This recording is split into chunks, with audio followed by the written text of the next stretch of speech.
NTR trust Bhavan లో Yerrannaidu media సమావేశంలో మాట్లాడుతున్నారు. ఇప్పుడు ప్రత్యక్ష ప్రసారం ద్వారా అడ్వైజ్ చేస్తున్నాను, మీ మంత్రులకు చెప్పి ఈ వరద రిలీఫ్ కార్యక్రమాలకు వెళ్ళమనండి, వాగుడు తగ్గించి. ఈరోజు ప్రజల ఆర్తనాదాలు మీకు వినిపించడం లేదా? మంత్రులకి ముఖ్యమంత్రి గారు తిరుగుతుంటే ఎటువంటి పరిస్థితులు, ఏ విధంగా బాధితులు వారి బాధను వెళ్ళగక్కుతున్నారో ఒక్కసారి కళ్ళతో చూడండి. నేను అడుగుతున్నాను ఈ కన్నా లక్ష్మీనారాయణ గారికి, వీళ్ళందరూ చేతకాని మంత్రులు, ఇంకొకరైతే రాజీనామా చేసి వెళ్తారు. ఏం గుంటూరు జిల్లా మంత్రులు మీరేం చేశారండి? మీరు గెస్ట్ హౌస్లకు పరిమితం అయ్యారు.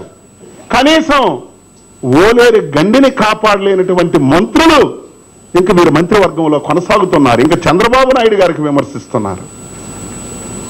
4 రోజుల నుంచి రైతులందరూ వచ్చి మొరపెట్టుకున్నారు, మహాప్రభు మాకు ఇసుక బస్తాలు ఇవ్వండి, మేము కాపాడుకుంటామని. ఎంతమంది మంత్రులు ఉన్నారండి గుంటూరు జిల్లాలో? ఏం కన్నా లక్ష్మీనారాయణ గారు ఈ రోజు వరకు ఓలేరు గడ్డి చూడడానికి వెళ్ళారా?